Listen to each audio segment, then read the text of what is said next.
this is Cassidy Gard with CiGi TV, and I'm going to say it correctly, Cenk Uygur. Hey, perfect. Say it for people. I want to get the slowed down pronunciation version for people that don't know. Thank you so much. It's Cenk, like short for Jenkins, yes. Cenk. Then Uygur, Cenk Uygur. I love the gur. We're going to make this short and sweet. It's going to be like fire round because I have so much I want to talk to you about. Okay. And I would just love to start out, first of all, Turkey. Do you still follow the Turkish news? Does it still mean a lot to you? I only follow it a little bit. I follow it just as much as any American would. Any American with a news show would. Right. And so the developments have been disappointing. Right. I'm left-wing. The government right now is right-wing. Exactly. And I'm not in favor of that. I wish they were much more open to the press. Mm-hmm. Exactly, because when things go on there, it's like even before the ambulances, there's already a media blast. No media there, so that is very complicated. He's been Erdogan, the president, has been shutting down the press, trying to change the constitution to get more power in the president's office, doing a lot of things that I view to be undemocratic and not what secular Turkey used to be about. So yes, I'm profoundly disappointed. Okay, but TYT, the Young Turks, what did it take for you to find that name? Obviously, it's an homage to somewhat of your background, so tell me more about that. I'm sure it's out there, but I want to know. Yes. It means young rebels looking to overthrow the established system. Perfect. That's exactly what we are. So I was once young and Turkish, but that is not what it's about. Okay. And because when we started the show, there was 3 of us, and I was the only Turkish guy. The other 2 guys are friends of mine that are, grew up in Jersey and D.C. But we just love the idea of young rebels taking on the system, which is exactly what we've done for the last 14 years. And it's catchy. Do you still speak Turkish? Yes, I'm kind of fluent. Okay. So I would love to hear from you, just honestly with YouTube, and I started my own channel. I very happily freelance with a lot of big media companies, but with this, I'm doing it so I could come and cover things that I want to cover because YouTube has given me a platform. So where do you see that going with other people like yourself that are following in your footsteps? I saw you years ago, and I'm like, that guy's just putting videos on the internet. I can do that. I was in college. I was inspired. I'm one of your people that saw you and just got riled up. So what do you want to see moving forward? I love that. And so now in the old way of viewing things, you're supposed to discourage competition and, oh, don't come in, we're too big, whatever. No, I want 1,000 people to do what we're doing. And all of us together, we're going to take down the system as it currently exists. And the reason we need to do that is because establishment media works for the rich and the powerful, and it's become a propaganda outlet for them. The Pentagon is always right. The U.S. government's always right. It's all, what did the Republicans say? What did the Democrats say? Never, wait, maybe both of them are lying. Maybe. This might be outrageous, but the U.S. Pentagon might not always be telling the truth. Maybe not. Who would have thought? Crazy, yeah. So I love that you started it. I encourage others to do it. Look, it's not easy, as I'm sure you know. You got to work really hard at it. You got to love it enough to be able to put in 12 to 15-hour days every day. And that's how you do it. So it's not like, oh, I have a dream and then I'm going to kind of work on it. You've got to put all your time and effort into it. But if you do, now not we as in the Young Turks, but Internet, Google, YouTube, Facebook has eliminated the gatekeepers. So now anyone can do it. Can you speak, though, about, obviously, you have a very respected channel. Do you think that there's a difference when men do what you do versus women? Because I don't know, should I just stop reading the YouTube comments because they're really vicious? And I don't know if I'm seeing that for the men. Do you think it's there, or am I just not seeing it?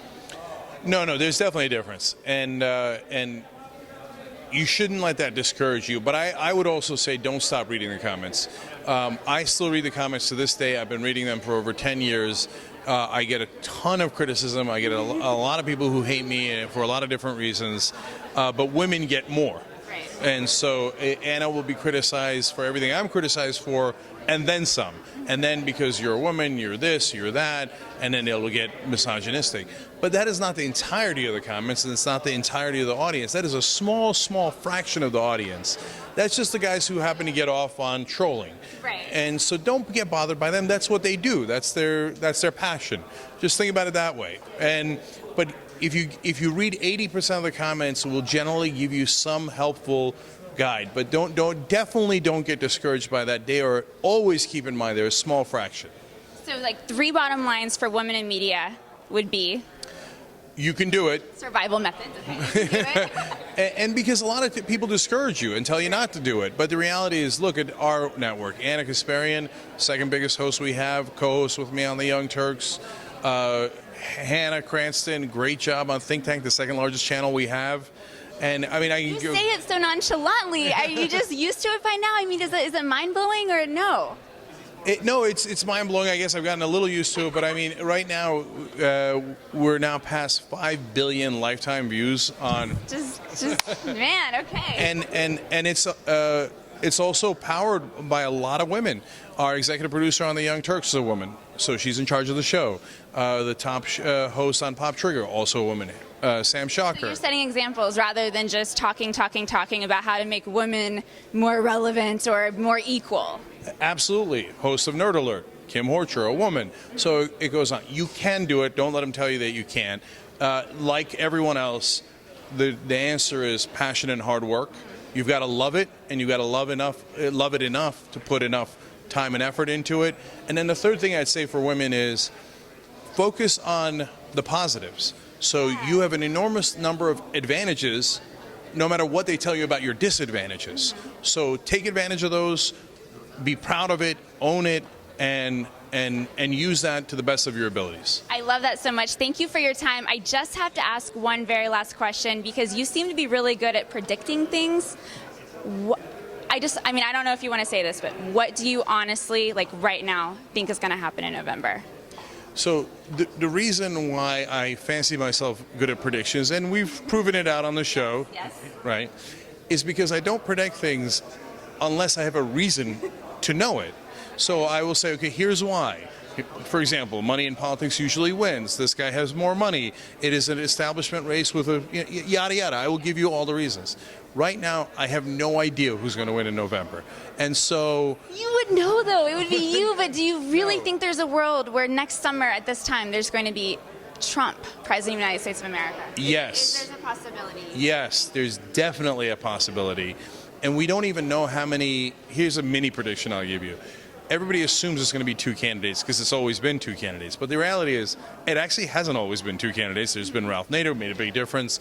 There was John Anderson in 1980. There's been a lot of third parties. Right now, we got a third-party candidate polling at 11%, the Libertarian Party.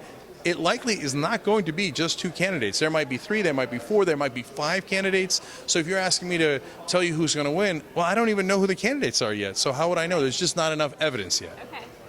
Thank you so much for your time. I'm just going to give you a hug. I'm not going to. Love meeting you. Thank you so much. All right. Thank you so much. I love what you're doing. Thank you. That means a lot.